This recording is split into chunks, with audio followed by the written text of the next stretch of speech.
My boss gave me a sweater for my 12 years of work. In the end, he had to wear the sweater himself every day. There are moments in life, tiny, stupid moments, that shouldn't matter yet, somehow split your entire world into before and after. For me, that moment arrived at 9:17 a.m. on a Tuesday, in the form of a plastic gift bag that still smelled like cheap dye and a rushed lunch break. I didn't know it then, but the fate of my career, 12 long years of loyalty, sacrifices, and invisible late-night victories, was about to be rewritten by what was inside that bag. The office was unusually quiet that morning. Phones rang with half-hearted urgency, keyboards clacked in inconsistent rhythms, and the flickering fluorescent lights above me buzzed like impatient insects. Ordinary. Routine. The sort of atmosphere you can walk through with your eyes closed, guided only by habit. I took my seat, logged in, opened the same file I had opened every morning for the last decade, and waited for something, anything, to remind me that I wasn't sleepwalking through my own life. Then Mr. Johnson appeared behind me, not walking, hovering, as he always did, his cologne arriving 3 seconds before his voice. "Emily," he said, "got something for you." He sounded proud, like he had just negotiated a $1 billion merger or discovered fire. I turned in my chair, expecting maybe a card, maybe a polite handshake, maybe, God forbid, a speech. After all, 12 years at this company was not nothing. I had given more to this place than to any relationship I'd ever had. I had carried departments on my back, rescued projects no one else wanted to touch, and snuffed out financial disasters before upper management even heard the smoke alarm. So yes, I was ready for a thank you. Instead, he thrust that plastic bag into my hands. "Congratulations on another year," he said. His phone buzzed. He was already walking away. I stared at the bag for a moment, and something strange twisted in my stomach. Not dread, not excitement, something colder, somewhere between suspicion and déjà vu. I pulled the tissue paper aside and saw fabric. Soft, thick, knit, a sweater. A cream-colored sweater folded into a neat little square with a stitched message across the front. I lifted it out, feeling oddly like I was performing an autopsy, and let it unfold across my lap. "Best employee Claire. My name is not Claire." For a long moment I just stared. Maybe my brain needed time to buffer. Maybe after 12 years of swallowing every injustice, it couldn't quite digest this one. The sweater rested lifelessly across my knees, the wrong name screaming at me in cheerful navy blue thread. A laugh almost escaped me, sharp, humorless, half hysteria, half disbelief. It wasn't even a nice sweater. The knitting was uneven, the letters slightly crooked, the fabric already pilling before I'd even touched it. But the name? The name was the worst part. It wasn't a typo. It wasn't close to Emily. This wasn't a misplaced vowel or a letter swapped around. This was an entirely different human being, a human being he apparently appreciated more than the woman who held his department together. I wasn't angry yet. Anger requires energy, fire, a spark. What I felt was quieter, denser, like sediment settling at the bottom of a lake. A heaviness I had no words for. I stood, holding the sweater between my fingertips as though it might contaminate me, and walked toward his office. The door was open, as usual. He liked people seeing how busy he was. His fingers flew across his phone screen, probably texting someone far more important than I would ever be to him. "Mr. Johnson?" I said softly. He didn't look up. "Hmm? This isn't my name." Nothing. Not even a flicker of acknowledgement. He kept scrolling, tapping, smiling at whatever tiny drama occupied his screen. "Mr. Johnson?" I repeated louder. He exhaled, annoyed, as though I had interrupted a sacred ritual. What now? I held up the sweater. My name is Emily, I said. Not Claire. He squinted at the sweater, then at me, then at the sweater again, and shrugged. Don't care. Go make coffee. Go make coffee. 12 years of overtime. 12 years of covering for his incompetence. 12 years of being the first to arrive and the last to leave. 12 years of being the backbone, the safety net, the crisis manager, the quiet miracle worker whose successes magically transformed into his achievements. And I was reduced to a wrong-name sweater and a coffee request. Something inside me tightened. A small sound, almost imperceptible, echoed in the back of my mind, like a thread snapping. It didn't hurt. It wasn't dramatic. But it was final. Absolute. Irreversible. I walked back to my desk slowly, deliberately, the sweater hanging from my hand like a flag of surrender, or maybe the opposite. A warning. A beginning. People glanced at me as I passed, and some even smiled sympathetically, as though they recognized the insult but had already accepted that this was simply the hierarchy of our workplace. You endure, you suffer, you keep your head down. You never expect more than you're given. But I had reached the end of endurance. I placed the sweater on my chair, and then, for the first time in 12 years, I allowed myself to imagine a different ending than silent loyalty. One where I didn't simply endure. One where I didn't simply accept. One where everything changed. I didn't sleep that night. Not because of the sweater, though the ridiculous thing sat on my kitchen counter like an insult with sleeves. No, it was the lingering echo of his voice.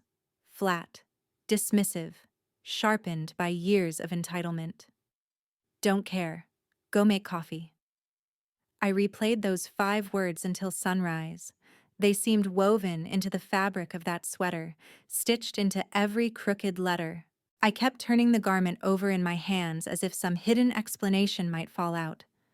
Who was Claire? Did she still work here? Had she ever? Or was the sweater ordered so cheaply and carelessly that names optional was an acceptable outcome? By the time morning came, I wasn't angry. I wasn't sad. I wasn't even surprised. I was empty. An emptiness carved out over years, finally hollow enough that even my own thoughts echoed inside it. When I arrived at the office, the fluorescent lights were already flickering overhead. The familiar hum of printers and muffled phone greetings filled the air, but I felt strangely detached, like an observer watching myself walk in. I hung my coat, placed my bag down, and sat before my computer. The infamous sweater lay folded on my desk, a quiet accusation no one else could hear.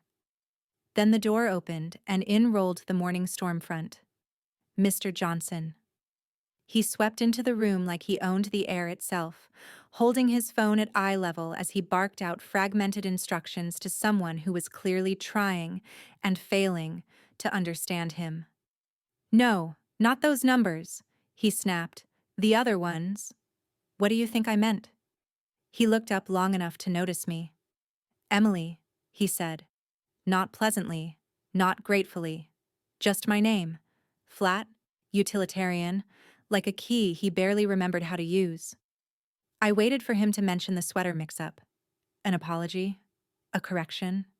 A moment of human awareness? 12 years of service should at least earn me 20 seconds of acknowledgement.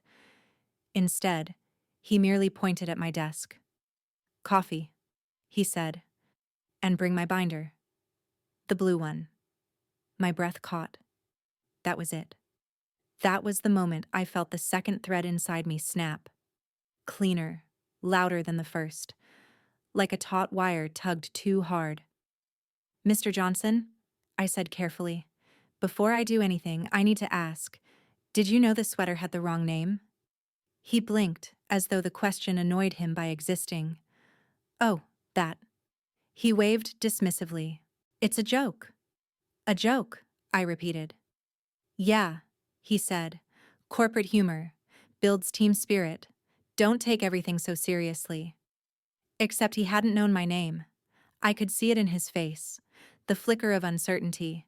The way his eyes darted briefly to his phone as though my identity might be stored there somewhere. He had overseen my evaluations, approved my raises, meager as they were, bragged about the projects I had saved, and he didn't know my name. Emily, I said quietly. My name is Emily. Right, he replied with the enthusiasm of someone being told the capital of a country he would never visit. Whatever, just get the coffee. He walked away, leaving the air around me vibrating with the kind of humiliation that sinks deep beneath the skin. Conversations resumed nearby, but they sounded muffled, as if I were hearing them from underwater. I stared at the sweater again, the neat little letters spelling out someone else's name, and felt something inside me rearrange itself. This wasn't just a mistake. It wasn't just disrespect. It was a summary of my entire 12 years, invisible when successful, disposable when convenient, forgettable even when indispensable. I stood up so suddenly my chair rolled back and bumped into the cabinet behind me. A few coworkers glanced over, sensing something unusual. I ignored them. I walked straight to the break room and started the coffee machine, watching the dark liquid drip steadily into the pot, releasing its familiar burnt aroma. And while it brewed, I made a decision. I wasn't going to give him the satisfaction of doing it angrily. Rage is messy, emotional, and easy to dismiss. He would simply label me oversensitive, dramatic, unprofessional. No, I would do this calmly, logically, with precision, the same way I handled every crisis in this office.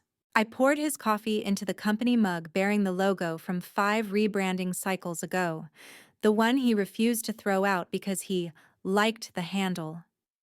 I carried it to the meeting room where he waited, binder open, rehearsing orders he would later claim as his own ideas. He didn't even look up as I placed the mug in front of him. "Took you long enough," he muttered. I walked back to my desk, sat down, and opened a blank email. Not to HR, not to Mr. Johnson, to headquarters, to the one person whose decisions could not be buried in middle management excuses, Richard Hale, CEO. I didn't let myself hesitate. Hesitation is where fear grows teeth. I typed. Every overlooked achievement, every stolen credit, every late night I worked while he left early, every time he forgot my name, and yes, every stitch of that sweater. I wrote until I felt emptied out, until the truth lay on the screen stark and undeniable. Then I hit send. Not for revenge, not for validation, but because for the first time in 12 years, I finally remembered that my name mattered. I expected fear to hit me immediately after sending the email. A trembling regret, a cold wave of, "What have you done?" washing over me. That's how it usually goes in stories. People panic when they finally step out of line. But I didn't panic. I sat there in my stiff office chair, spine straight, fingers still hovering over the keyboard, and felt calm, unnaturally calm. The kind of calm that follows after a storm tears apart your home. Everything is ruined, but the sky is finally clear. I reread the email once, then a second time, then forced myself not to read it a third. It was raw, honest, borderline brutal. 12 years of silence poured into paragraphs that no longer cared about politeness or diplomacy. I listed examples, names, dates, numbers, screenshots attached. I didn't exaggerate. I didn't soften anything. Truth is sharp enough on its own. The moment I closed the window, the office suddenly felt too loud in comparison to the quiet inside my mind. Phones rang, keyboards clicked, conversations floated around me, all oblivious to the small war I had just started. I looked over at Mr. Johnson's door. He was inside, pacing, waving his hands while talking loudly to someone on speakerphone. His performance, as always, was dramatic enough to seem important, but empty enough not to mean anything. He didn't know it yet, but the ground beneath him had already shifted. A notification pinged on my monitor, making me flinch. Not a reply, just a message from the printer complaining about low toner. Life goes on, even when you're preparing to burn half of it down. I tried to work. Truly, I did. Spreadsheets waited for me, data needing sorting, figures needing interpretation. Normally, I could bury myself in numbers, let them quiet my thoughts. Today, the numbers blurred. So I did what I never do. I left my desk during work hours just to breathe. The hallway outside felt colder than usual, empty.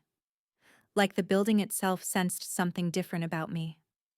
I wandered past the conference rooms, the glass walls reflecting a woman who looked exactly like me, but whose eyes carried a strange brightness, a spark, a rebellion. Was this really me? The same woman who spent a decade perfecting invisibility? Who learned to swallow every slight, every stolen credit, every dismissal? I reached the restroom and leaned on the sink, letting cold water run over my fingertips. My reflection stared back, calmer than I felt. "You actually did it," I whispered. Saying it out loud made it real.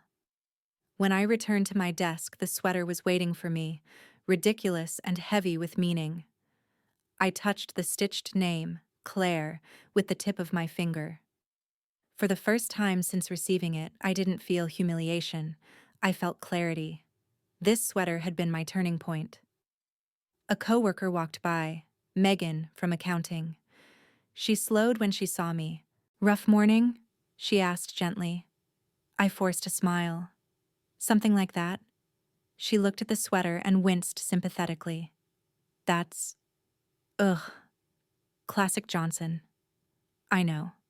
She hesitated before leaning closer. "If you ever decide to report him, I'll back you up. A lot of us would." Her words settled in me like a warm ember. Support. Quiet but real. I thanked her, and she walked away. And I couldn't help thinking, it wasn't just my story. He had been burning bridges for years. I was simply the first to throw water on the flames. When lunch came, I wasn't hungry, but I needed air. I stepped outside, letting the cold wind slap my face awake. The city moved around me in chaotic rhythm. Cars honking, heels clicking, conversations rising and fading. Life didn't care about my 12 years or my email to the CEO. It moved forward blindly, indifferently. But I was done being indifferent. I pulled out my phone and checked my inbox again. Nothing. Not even a delivered confirmation from the headquarters system. For a moment, doubt crept in. What if the email gets buried? What if Hale never reads it? What if this all backfires? But it was too late to retreat into fear again. And then something unexpected happened. As I stood there pretending to watch traffic, my phone vibrated. A new email notification flashed across the screen. My breath hitched. From Richard Hale.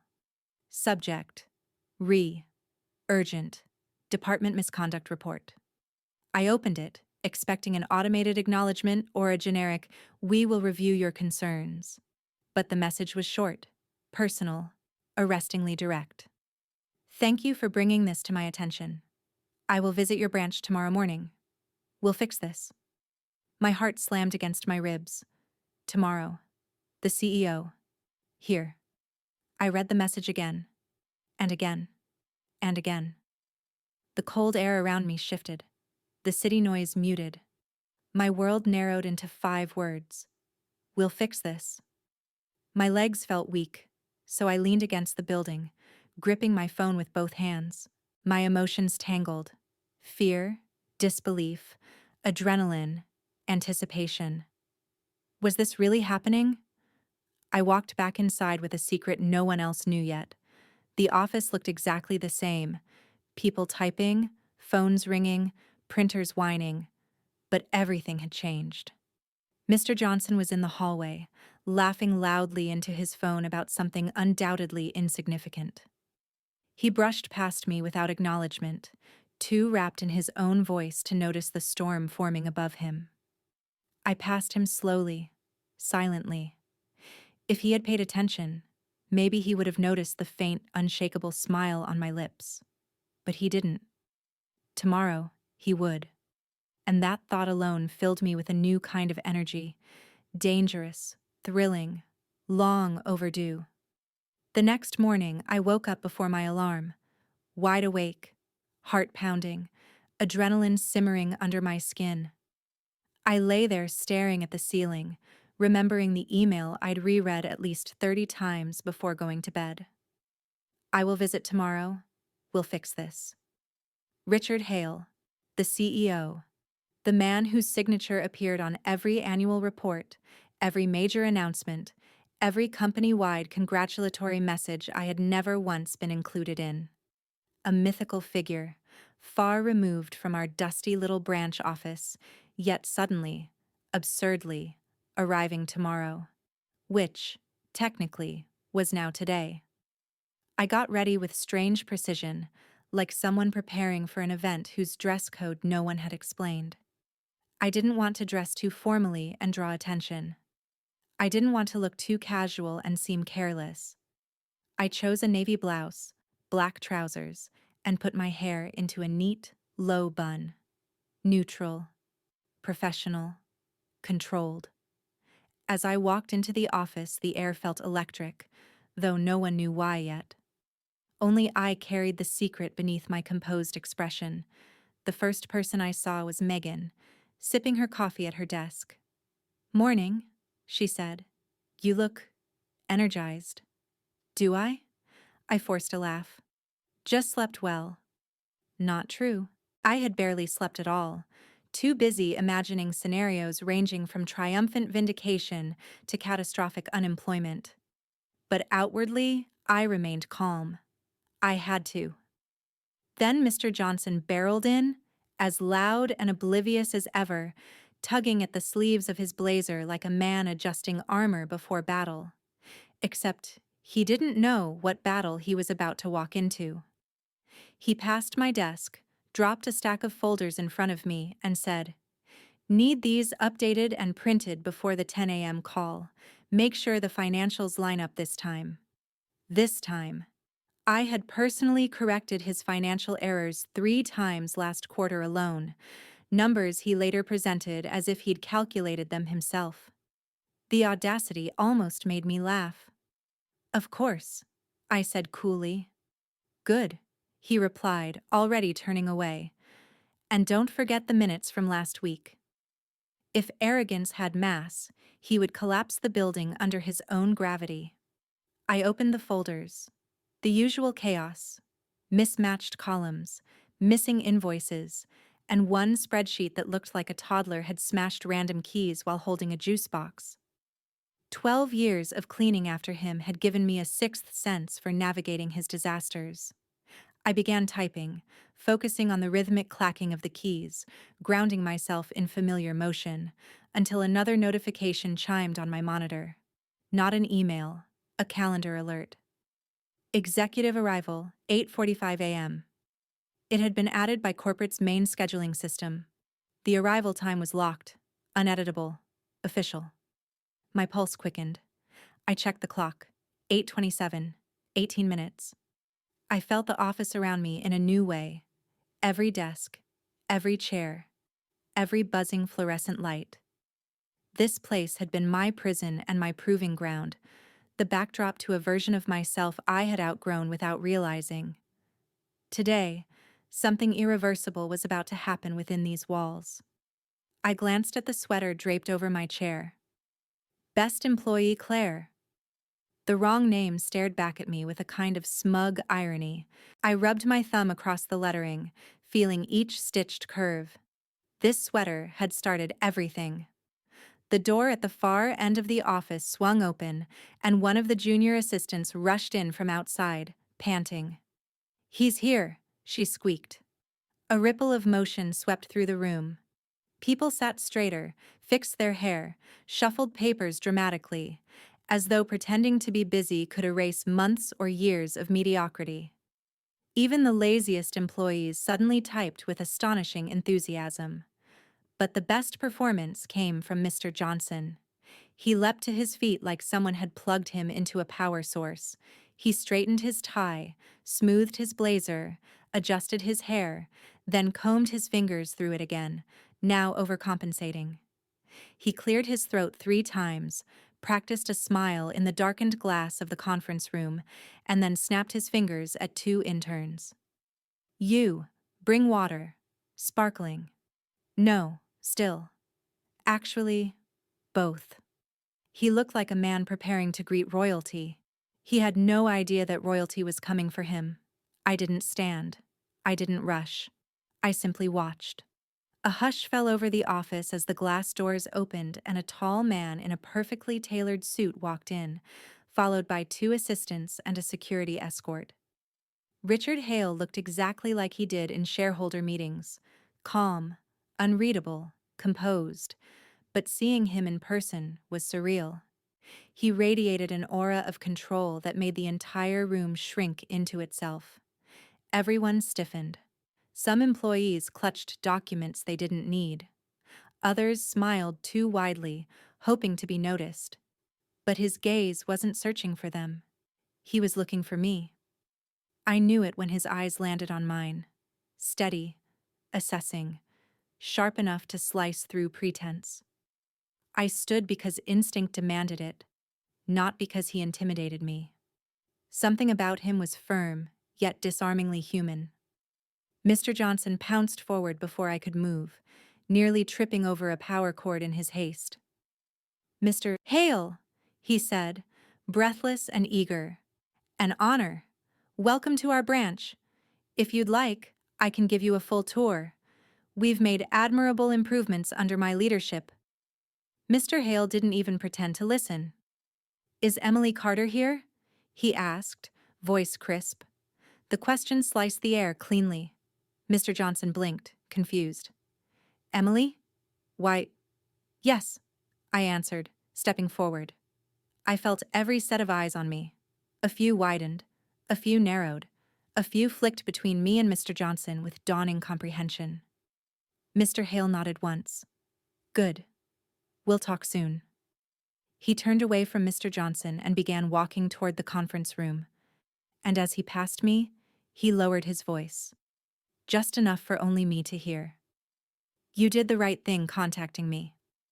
A tremor ran down my spine. I looked at Mr. Johnson. His face was paling.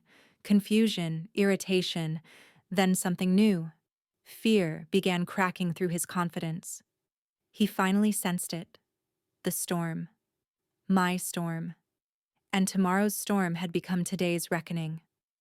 When the black company car pulled up outside, the entire atmosphere of the building changed. Even before anyone saw it, we felt it.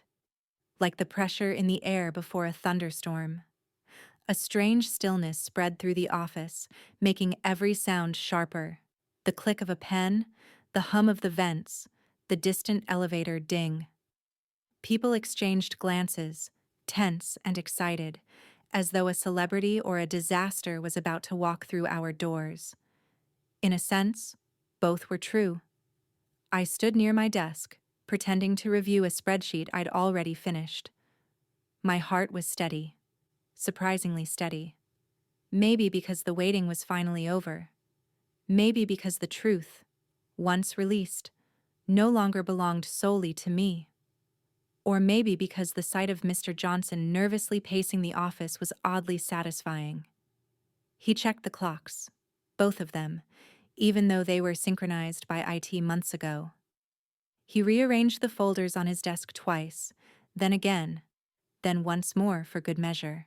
He snapped at an intern for bringing the wrong brand of water, then snapped again when she brought the right one too slowly. Finally, the doors opened, and Richard Hale stepped inside. It was astonishing how quickly a room could fall silent. People straightened their backs, adjusted their shirts, lifted their chins. Even the incompetent ones suddenly looked industrious. Papers were lifted, keyboards tapped, faces transformed into expressions of intense productivity. Mr. Johnson practically launched himself forward. "Mr. Hale, welcome, sir, welcome." His voice was 2 octaves higher than usual. "We've been expecting you. Please, allow me to give you a comprehensive overview of our recent successes under my supervision." But Mr. Hale didn't slow down. His eyes scanned the office, sharp and intent, until they landed on me. There it was again. That quiet recognition. Like he'd come here not for the branch, but for the truth lodged inside it. I forced myself to remain still. I kept my hands folded, my posture calm, though I felt like a violin string drawn too tight. "Emily Carter," he said, acknowledging me with a small nod. "Good morning." "Good morning, sir." A few heads whipped around at the formality. It wasn't every day the CEO greeted someone by name, especially not someone who was, until 24 hours ago, invisible. Mr. Johnson's smile faltered. "Sir, I assure you she's one of our hardest workers, but everything in this department runs through me. If you'd like to go over performance, I have reports summarizing my contributions this quarter." Mr. Hale lifted a hand. That simple gesture shut him down instantly. "We'll speak shortly, Mr. Johnson," he said without looking at him. "Right now, I want to understand your team." "Your team, not you." A small, private satisfaction warmed my chest. Mr. Hale walked through the office slowly, observing people, workstations, interactions. He nodded occasionally, paused to ask a question, lifted a document from a desk at random.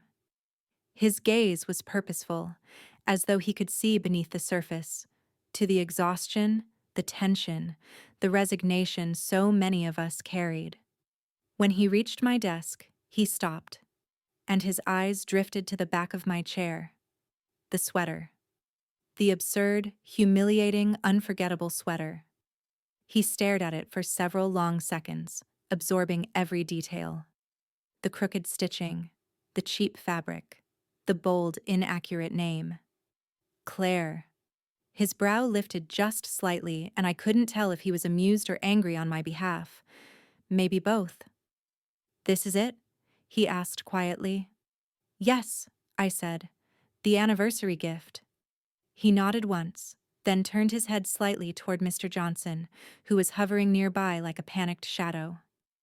"You gave her this," he said. Well, it was meant to be humorous." Mr. Johnson stuttered. "A team-building gesture. She took it too seriously." Mr. Hale's gaze sharpened. "Do you know how long she's worked here?" "Of course I do," he said quickly. "And her last name?" A pause. Just a second too long.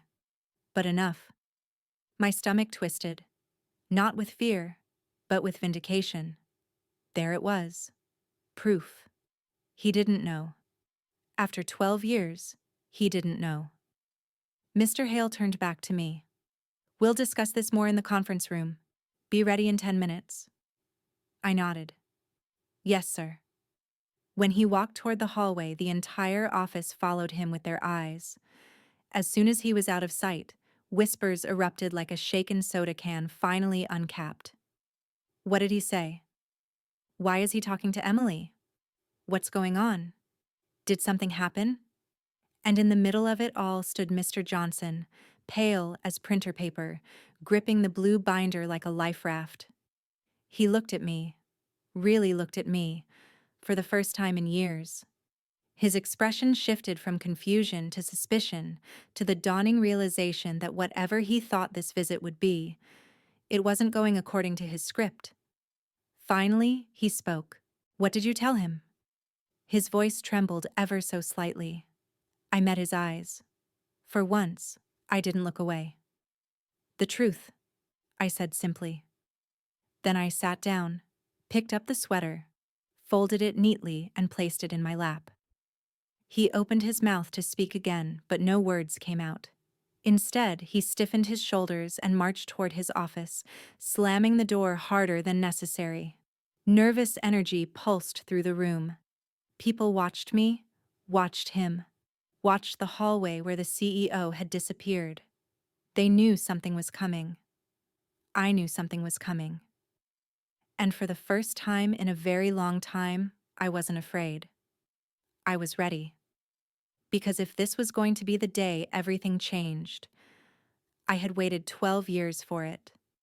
10 minutes passed the way waiting rooms stretch time, slow yet suffocating. Every tick of the clock above my desk scraped across my nerves. I kept adjusting the sleeves of my blouse, smoothing non-existent wrinkles, forcing myself to breathe evenly. When the CEO summons you, you expect panic, racing thoughts, cold sweat. But what I felt instead was a strange anchored certainty. I had already crossed the point of no return. Now I could only move forward. At exactly the 10-minute mark, one of Mr. Hale's assistants appeared in the doorway. "Emily Carter," she said, scanning the room. "Conference room, now." Her voice was crisp but not unkind. The eyes behind her glasses lingered on me longer than necessary, as if silently acknowledging the weight of whatever had brought the CEO here. I stood, smoothing my hair. Conversations in the office faltered. Dozens of eyes followed me, pretending not to, pretending to stay busy. Even the printer paused its whirring, as if the whole room were holding its breath. And then I saw him. Mr. Johnson, already heading toward the conference room, walking stiffly like someone bracing for impact. His jaw was clenched, his forehead shiny with sweat, his steps too fast to be confident and too slow to be calm. He glanced back at me with a look I couldn't quite identify. Fear, anger, suspicion, desperation. He held the door open for me, though not out of kindness. It felt more like he wanted to keep me in his line of sight. Inside, the conference room was colder than the hallway. The long glass table reflected the morning light, and a carafe of water sat untouched in the center. Richard Hale stood near the far wall, talking quietly with one of his assistants. His posture was relaxed, controlled. But his presence filled the space like gravity. When he turned toward us, the room's temperature seemed to drop another degree. "Please sit," he said. I sat in one of the chairs near the middle of the table. Mr. Johnson chose the seat closest to him, pulling it out too quickly, scraping the leg across the floor with an awful screech. Mr. Hale watched him with a calm that bordered on clinical. "We're here to clarify a few matters," the CEO began, folding his hands behind his back. "Matters brought to our attention concerning workplace conduct, leadership integrity, and the mismanagement of employee credit." My pulse thudded once, hard. Mr. Johnson stiffened. "Yes, sir," he said, forcing a smile. "Of course, I'm happy to clarify anything. I've run this department with exceptional dedication. If Emily," he gestured toward me, "has concerns, I'm sure there's a misunderstanding. She's emotional." Emotional. The word punched me in the ribs, though I refused to flinch. In 12 years, that single word, spoken or implied, had been the easiest way to diminish everything I did. Convenient, quiet, patriarchal in a polished corporate disguise. Mr. Hale's gaze shifted to me. "Emily," he said, "I read your letter. Thorough, specific, very honest." My throat tightened, but I forced myself to speak evenly. "Thank you. Tell me," he continued, "in your own words, why now? Why did you reach out after 12 years? Because a sweater finally broke me. Because he never learned my name. Because I was done accepting invisibility as part of my job description." I inhaled slowly. "I have carried this department in ways no one ever acknowledged," I said. "I stayed late, came early, fixed problems that should have ended his career, not mine. I did it all because I believed the company valued competence, but last week?" I hesitated, then let the words fall clean and sharp. I realized my boss didn't even know my name. Silence. Thick, heavy, undeniable. Mr. Hale nodded once. And the sweater? I looked directly at Mr. Johnson. It made everything clear. I became someone so unimportant to him that even a simple gesture, a symbolic one, became an insult. Mr. Johnson sputtered. It was a joke. You're overreacting. You could have talked to me, Emily. But Mr. Hale raised a hand and his protest died mid-sentence. Mr. Johnson, the CEO said, voice low but razor sharp. You've overseen this department for how long? 8 years, he replied stiffly. And in those 8 years, you didn't notice who was actually holding it together? I manage, he stammered. I delegate. That's leadership. That's negligence, Mr. Hale corrected softly. And I don't tolerate negligence. A bead of sweat slid down Mr. Johnson's temple. He wiped it quickly, as if trying to erase the evidence of his unraveling. Let me be clear, the CEO continued. A leader who cannot identify the people responsible for their success is not a leader at all. His eyes locked onto mine. You deserved better, Ms. Carter. Hearing that from the highest level of the company made something inside me loosen, a knot I hadn't realized had been tightening for years. Relief mixed with disbelief, and for the first time in a long while, I felt seen. Then, Mr. Hale turned back to my boss. As for you, he said, the situation is more serious than a mistaken gift. This is about repeated credit theft, misrepresentation, and a failure to recognize key contributors. All documented. Mr. Johnson paled. I can explain. No, Mr. Hale said firmly. You can listen. Another heavy silence settled over the room. Finally, the CEO's assistant stepped forward. We have some decisions to finalize, she said gently. We'll need the room. Mr. Hale nodded toward me. Emily, please stay. Mr. Johnson's eyes widened in horror. She stays? Why? You may wait outside, the CEO said, dismissing him without effort. My boss froze, humiliated, then slowly rose from his chair. He looked at me with something dark behind his eyes, anger mixed with disbelief. But he said nothing. He left the room, the door closing behind him with a soft, defeated click. The moment he was gone, the air felt lighter. Mr. Hale turned to me with a look not of sympathy, but of respect. Now, he said, pulling out the chair beside me, let's talk about what happens next. My heartbeat quickened. For the first time in 12 years, I was finally part of a conversation that mattered. My seat at the table wasn't a courtesy. It was earned. And this time, everyone in the building would know my name. The moment the door closed behind Mr. Johnson, the entire room seemed to exhale. His frantic, defensive energy gone. What remained was a quiet, heavy stillness that felt strangely liberating, like stepping out of chaos into fresh air. Mr. Hale sat in the chair beside me, not across from me, which startled me more than I expected.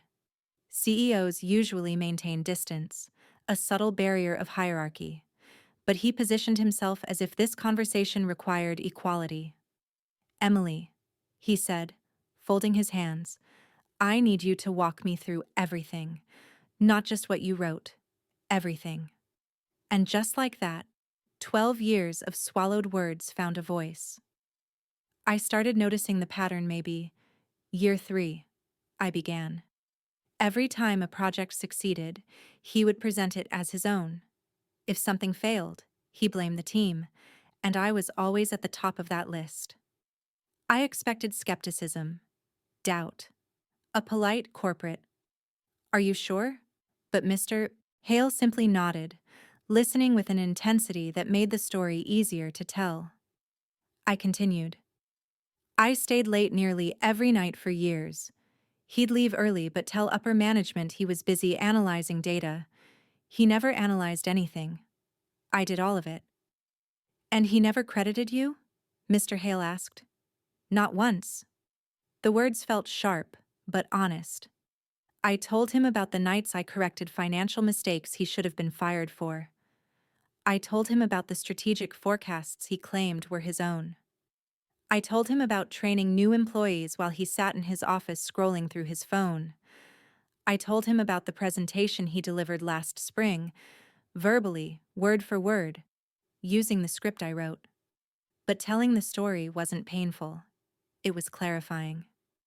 Every memory I laid out finally made sense, not as isolated frustrations, but as a long, systematic erasure of my worth.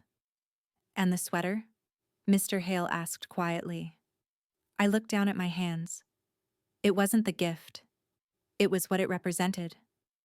I realized he didn't even know my name, after 12 years. "That," Mr. Hale said, "is unacceptable."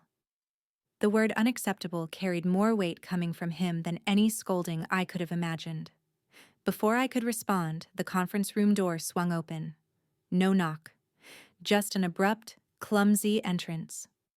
Mr. Johnson burst back inside, face flushed, tie crooked, eyes wide with a mix of desperation and false confidence. "Sir," he said breathlessly, ignoring me entirely, "if I may clarify—" "No," Mr. Hale said calmly. The single syllable froze my boss mid-step.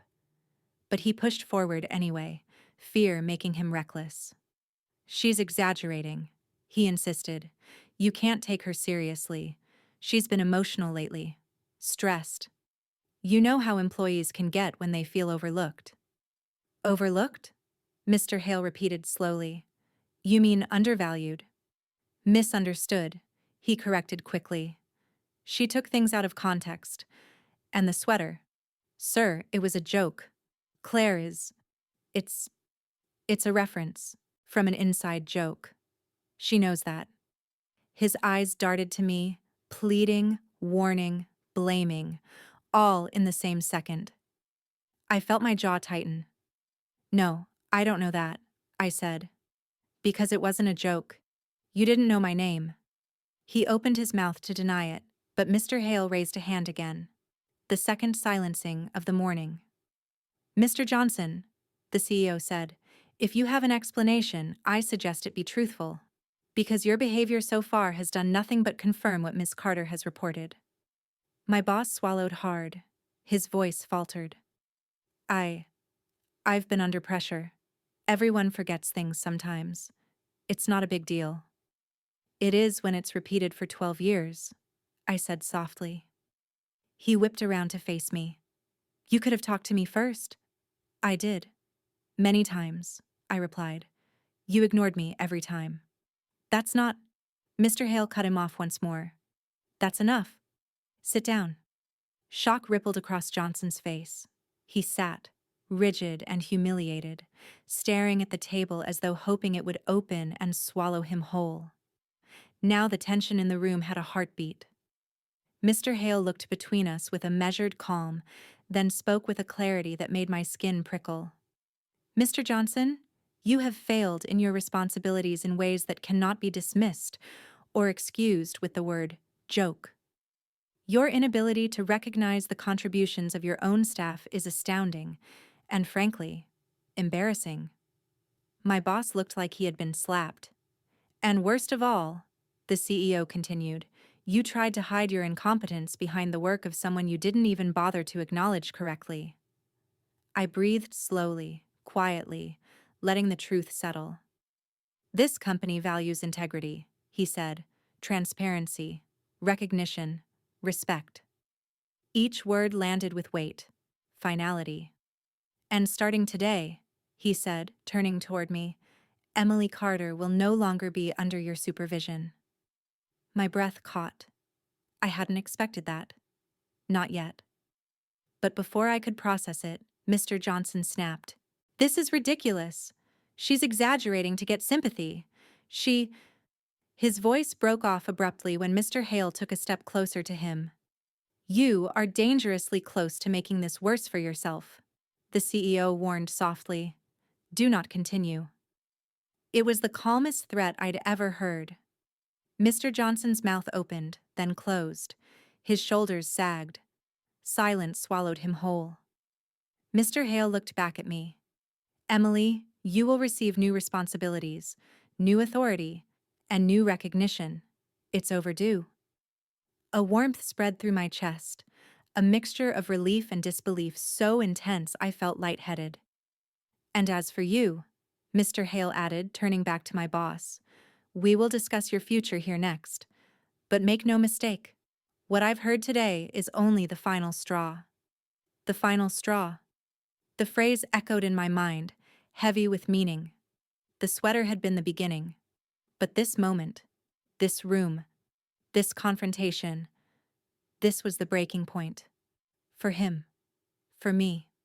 For everything that had been quietly wrong for far too long. I had imagined 100 possible outcomes when I sent that email. Indifference, dismissal, maybe a polite, "We'll review your concerns." But not this. Not sitting in a conference room beside the CEO, while my boss shrank inch by inch under the weight of his own lies. Mr. Hale didn't rush. He didn't raise his voice or dramatize the situation. His calmness was what made everything feel heavier. Silence followed each of his questions like a second, sharper blade. "Mr. Johnson," he began, "I'm going to ask you something simple. Something that should take no effort for a competent manager." My boss sat rigidly, jaw clenched. "Name 3 projects," the CEO continued, "from the past 2 years that you completed without Emily's involvement." The air tightened. My breath caught. Mr. Johnson blinked rapidly, his mouth opening and closing like a door caught in a draft. "Well, I oversee everything, so naturally she participates in—" "That wasn't the question," Mr. Hale interrupted. "Name 3. I, look, I delegate. It's not about who does what specifically." "2, then," Mr. Hale said calmly. A bead of sweat slid down my boss's cheek. "1?" Silence. It stretched long enough that even the air conditioner seemed to hold its breath. Mr. Hale nodded, as though confirming a hypothesis he'd predicted before stepping into the building. "That," he said, "tells me everything I need to know." My boss finally reached his breaking point. "Sir, please," he blurted. "You're misunderstanding. She's good. I admit that. But she's difficult. Always questioning instructions, pushing boundaries, not following the chain of command." I turned to him slowly. "You mean I didn't stay quiet?" He glared at me like my existence offended him. "You're twisting everything I say," he snapped. "You've always been emotional." "Enough." The CEO's voice sliced the room in half. Mr. Johnson froze. "Do you know what I see?" Mr. Hale asked, stepping closer to the table. "I see a woman who has been carrying your department while you pretended to lead it. That's not—" "Quiet," Mr. Hale said. "You've spoken enough." My boss fell silent again, anger trembling in his shoulders. The CEO turned to me. "Emily," he said, "I reviewed your files last night. I compared your work with the reports sent under Mr. Johnson's name. The discrepancy was startling." Hearing that word, startling, felt like validation I hadn't allowed myself to crave. "Your spreadsheets, your audits, your financial corrections," he continued, "you've saved this company from millions in losses, quietly, consistently, and none of that was attributed to you." "I know," I said softly. "No," he corrected. "You endured. That's different." Endured. The word struck something deep and unspoken inside me. He turned back to my boss. "You've misrepresented performance," Mr. Hale continued. "You've taken credit for work you didn't do. You've openly disrespected a long-standing employee. And worst of all, you've demonstrated a complete disconnect from the people you're paid to lead." Mr. Johnson sputtered. "Sir, I can improve." "You've had 12 years to improve," Mr. Hale said. "She's had 12 years to be seen." The conference room felt too small for the weight of those words. Finally, Mr. Hale straightened his shoulders, the quiet authority in his posture signaling the beginning of the end. My decision is as follows. My heartbeat thundered. Effective immediately, he said. Emily Carter is promoted to departmental supervisor. I blinked. What? You've been doing the job for years, he said. It's time your title matches your work. A warmth, shocking, overwhelming, spread through my chest. I didn't smile. Not yet. My body didn't trust the moment enough to move. And as for you, the CEO said, turning back to my boss, you will step down pending further review. The words hit the room like a dropped weight. My boss jumped to his feet. Step down? This is absurd. You can't. Sit, Mr. Hale said. He didn't shout, but authority rolled off the word like thunder. Mr. Johnson sat. I believe in second chances, Mr. Hale continued. But second chances require accountability, something you've avoided for years. My boss looked shaken. No, broken.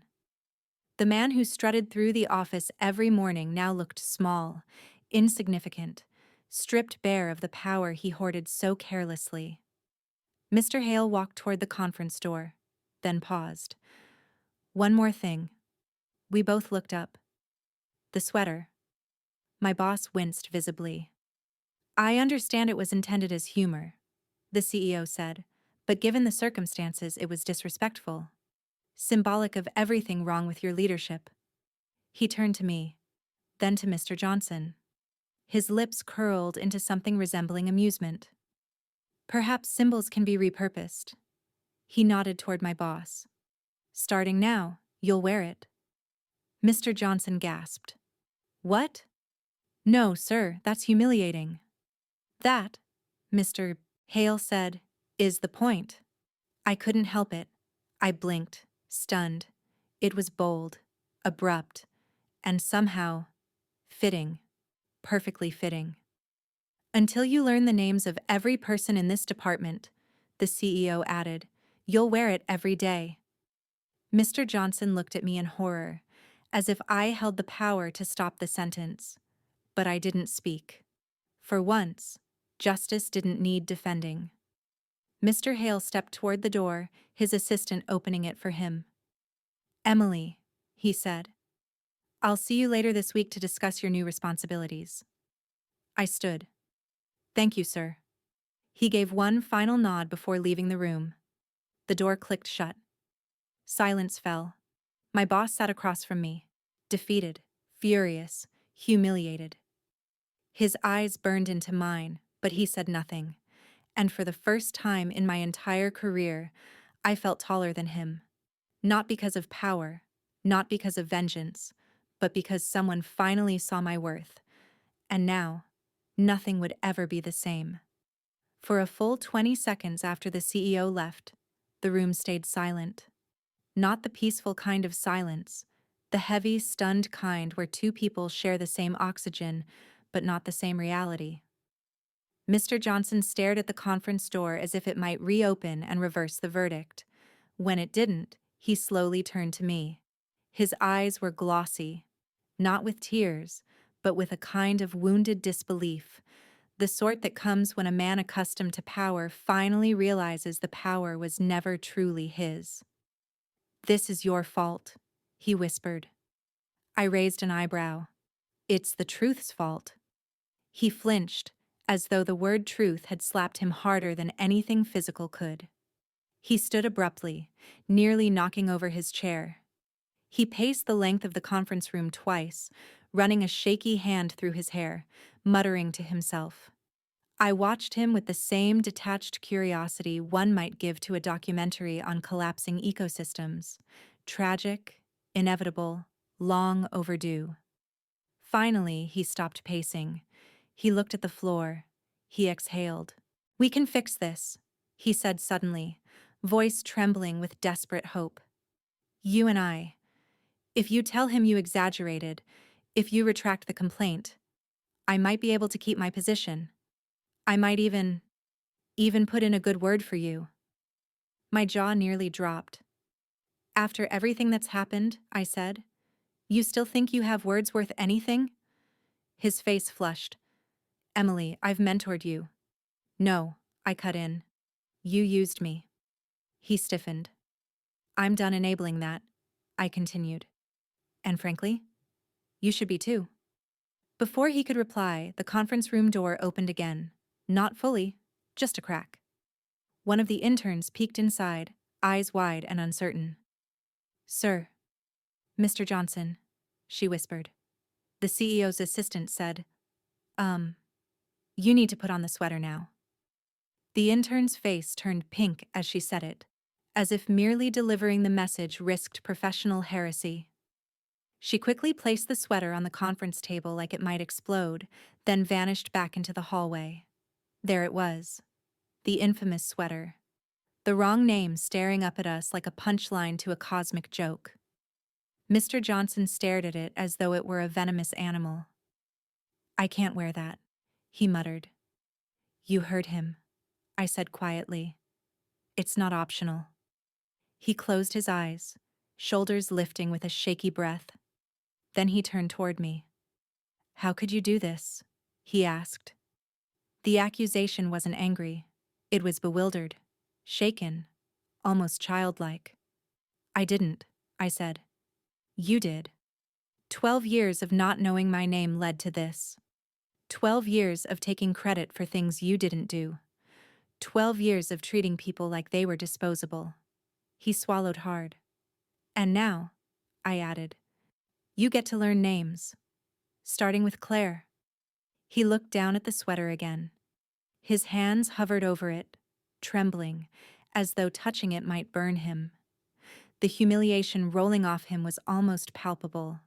Finally, he muttered, Fine, and lifted it from the table. When he pulled it over his head, the sight was surreal.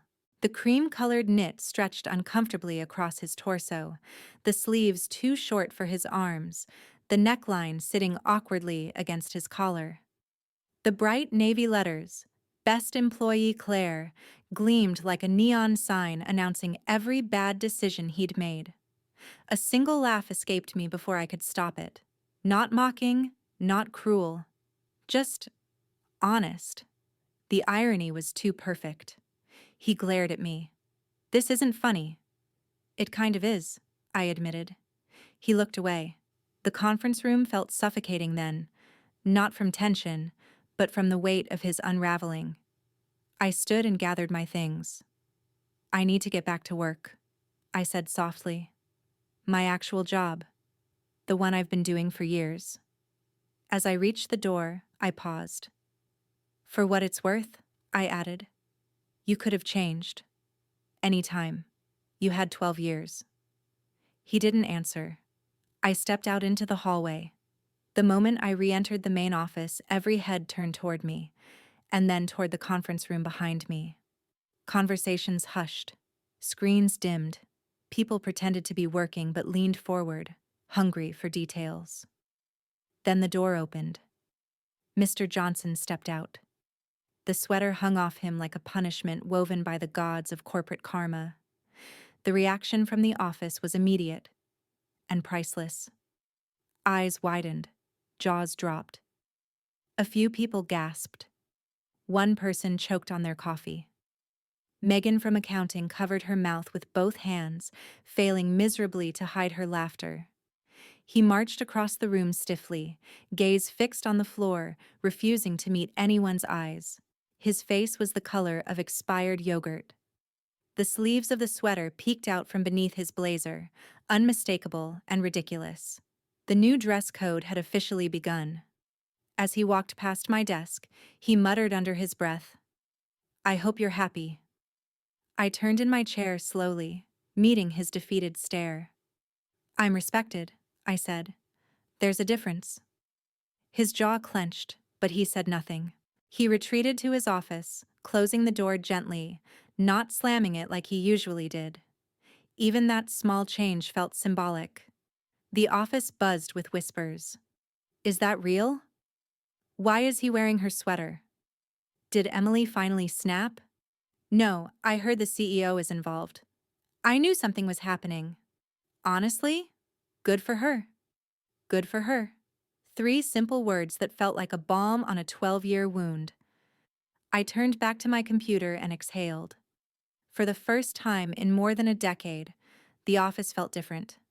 Not fixed, not healed, but shifting, rebalancing, a wrong finally being undone. And the sweater? It was no longer my shame. It was proof. Proof of what I'd survived, what I'd changed, and what I was finally becoming. If someone had asked me a week ago what change looked like, I would have said it was slow, glacial even, the kind that took years of quiet endurance and careful hope. But change, real change, doesn't always arrive slowly. Sometimes it crashes into your life all at once, wearing a tailored suit and handing your boss a humiliating sweater. The morning after the verdict, I walked into the office with a feeling I didn't recognize at first. It wasn't confidence. Confidence grows slowly. It wasn't pride. Pride needs time to settle. It was something lighter, something rare, ease. I felt at ease for the first time in 12 years. The office doors slid open, and even the air felt different. People actually greeted me, not with quick nods or distracted half smiles, but with genuine acknowledgement. "Morning, Emily. Congrats on the promotion. You really deserve this." That last one hit hardest. I wasn't used to being seen. I made my way to my desk, noticing the sweater draped over the back of Mr. Johnson's chair across the room. He'd tried to hide it under his blazer again, pulled the fabric low, tucked it in places it shouldn't be tucked. But the sleeves still peeked out mockingly. A few employees tried not to stare. Others didn't bother trying. A junior analyst nearly dropped her pen when she spotted the bright Claire stitched across his chest. He sat hunched over in his office, complexion grayish, hands trembling slightly as he clicked through spreadsheets with exaggerated focus. The mighty king of the department reduced to a sweater-wearing cautionary tale.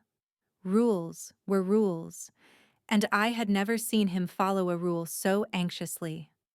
I took my seat, sinking into the familiar cushion, but everything felt transformed.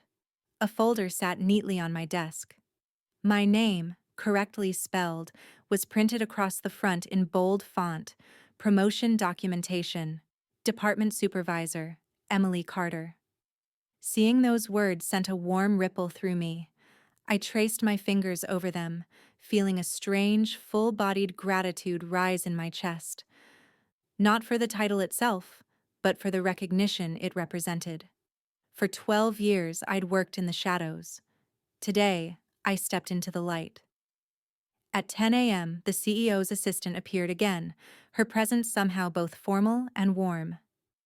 "Emily," she said, "Mr. Hale asked me to deliver this personally." She handed me a slim envelope embossed with the company's seal. Inside was a handwritten note, brief, elegant, unmistakably sincere. "You earned this long before today. Welcome to leadership. RH." Handwritten. From a CEO. I read it twice before setting it gently on my desk. Something in me softened, something tight and small that had been living there for years. When she left, Megan from accounting hurried over, excitement bubbling in her step. "Is it true?" she whispered. "Did the CEO really promote you? And is Johnson really wearing the sweater forever?" "Not forever," I corrected. "Just until he learns everyone's names." "So forever," she concluded. I laughed, really laughed, for the first time in longer than I could remember. By noon, word had spread across the entire floor. People approached me with questions, congratulations, even shy smiles. Some confessed stories of their own frustrations under Mr. Johnson's leadership. Others shared things they had been too afraid to say before. It was surreal. Watching the walls between us fall, watching a workplace long ruled by intimidation begin to thaw. Around 2 p.m., I stepped into the break room for coffee. My own coffee, not anyone else's. I wasn't making it out of obligation today. I was making it because I finally wanted the comfort of a warm cup. As the machine hummed, I looked out the window at the city. Cars moved along the streets. Pedestrians hurried across intersections, life unfolding in its unpredictable rhythm. Everything looked the same, but I didn't feel the same. Voices behind me grew louder. Footsteps echoed. I turned and saw him, Mr. Johnson. He stood in the doorway, trying desperately to look composed, but the sweater ruined the illusion. He approached hesitantly, his eyes darting to ensure we were alone.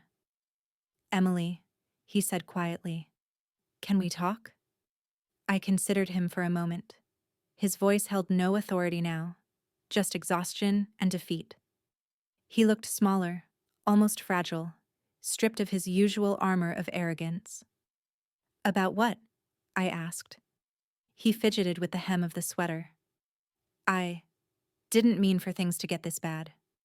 "You didn't mean for them to be exposed," I corrected gently. He blinked, stung. "I made mistakes." "Many," I agreed. He swallowed. "I thought I'd earned my position. I thought people respected me." I held his gaze. "They feared you. That's not respect." He lowered his eyes. For a long moment, neither of us spoke. The bubbling coffee machine filled the room with a soft, rhythmic noise. Finally, he said, "I don't know how to fix this."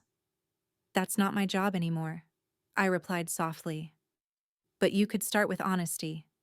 It's lighter to carry than ego." He nodded slowly, as if the idea were unfamiliar but tempting. Then he turned and walked away, the sweater swaying awkwardly with each step, a ridiculous but meaningful reminder that actions have consequences, and consequences can become lessons. Back at my desk, I sat down and opened a fresh document titled Initiatives for Department Renewal, Draft 1. I stared at the blank screen for a moment before typing the first line.